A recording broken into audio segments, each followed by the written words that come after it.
What's happening, everyone? So you guys probably have attended a fish show or two in your lifetime, depending how dedicated you are to the hobby.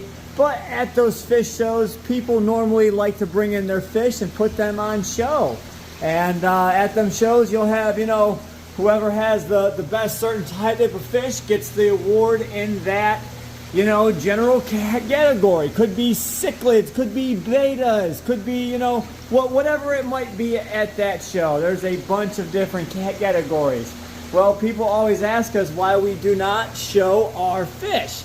Well, here goes a comment from our good friend, Sam Scales. Now, if you see that comment there, you guys can see that he was praising us for one of our Oscars that we had. Here is the Oscar in here. He was picturing one of these three and said that he liked one of these Oscars better than everything at the show. Generally, a lot of the times, I don't like to put my fish in the shows because we pretty much know what we have here, and we have a lot of very, very nice fish that can really steal the show from a lot of people. We have our personal collection where we sometimes get fish imported that are a lot nicer than what a lot of people can get from your normal pet store. Or, we do rescues and stuff, and we might get a fish that's been grown out in this person's aquarium for, 10 plus years or something like that. So we really have some really nice fish here, and I would really hate to steal the show from a lot of people who take and put a lot of time and effort into bringing their fish along to all of these shows, and they actually get a lot of enjoyment out of it, and they're able to go in there, talk to a lot of people, make friends, have small talk, and a lot of these people thrive on that. And I don't want to be that guy who comes in and takes best of show all the time. That's not what we're here for. We are here to spread positivity, not hate. That's why you always kind of see us posting nothing but good stuff. I showed you guys the bad and the good, and the hobby and everything in between. We always try and keep it hate-free. And we just want to get people into keeping awesome fish, giving them proper environments, and showing them all the cool and fascinating things that you can do with all of these fish. I mean, you ask someone else, can you keep a red pike in with a dorado, with some peacock bass, with some argentier, cichlids, with some true parrots, with some green terrors? Oh, but there's another green terror. Oh, there's red tiger motags back here. There's jaguars.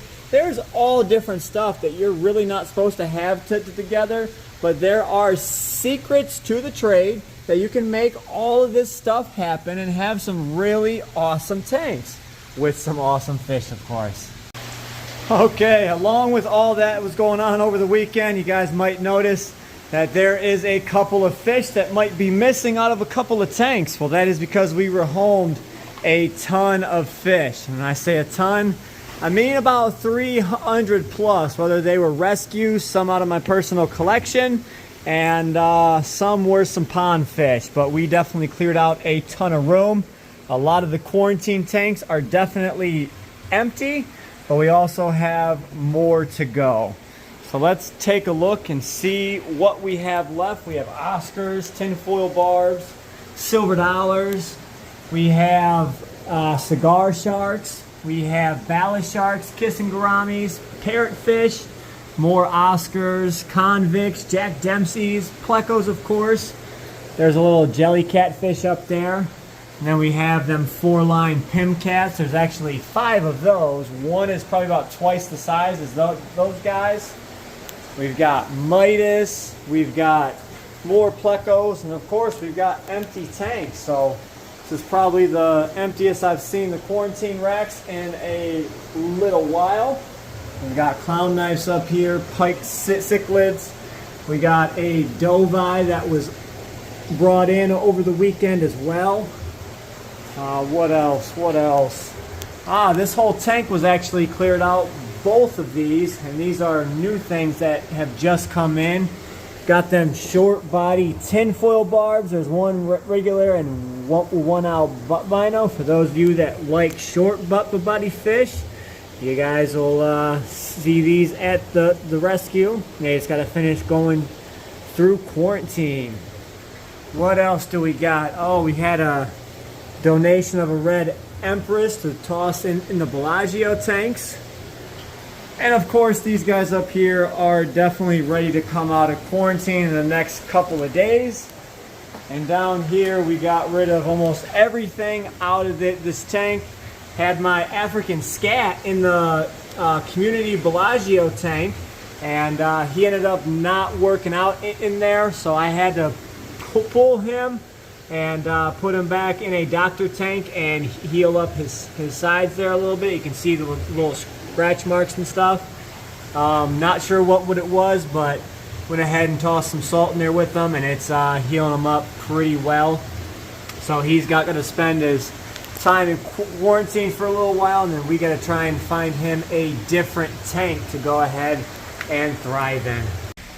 Okay, so with things, winding down, everyone's gone. We can get the tanks back to normal, get back on our regular feeding schedule, get everyone settled back in. I have to fine tune a few things still. We had to change a couple of things, but everything seems to be going the way it should. As you can see, it's getting dark out here, so the monster pond's a little bit harder to see the pond, can't see the fish, so it's a little bit intimidating when you're swimming in this pond at nighttime. But I did have to split up this clown knife over here. They were getting into it, so they went in this tank. I am going to revitalize this coral here in the next month or so. So that'll have all of its coloration back, because it is just colored, and I mean covered in algae.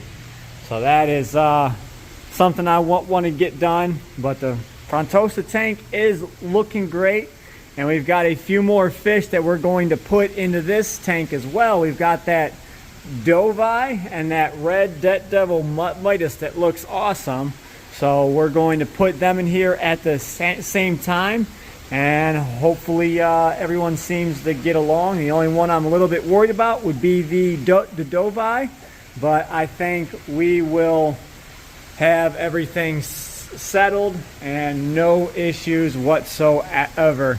This gold Dorado is putting on some weight, let me tell you. He is on a growth spurt right now.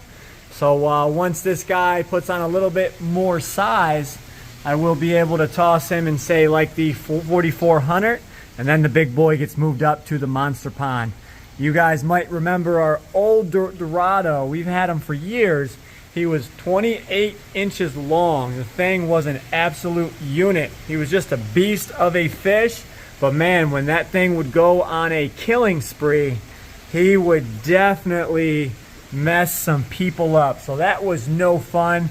But that is Dorados for you. So you always got to keep watching them. I feel like this guy here is always going to stay smaller because he is blind. He doesn't eat as much. So I think he's going to just stay smaller. I also have that peacock bass I'm going to add in here as well. And before we go ahead and sign off here, it is, the holiday season coming up. So I want to wish everyone that does partake a happy Thanksgiving. I hope you guys all have a wonderful time with all of your families. Enjoy that time, because you're not sure how long you will get. So I hope you guys enjoyed this Wednesday video, and we will catch you guys in the next one where we get back to action. As always, stay fishy, my friends.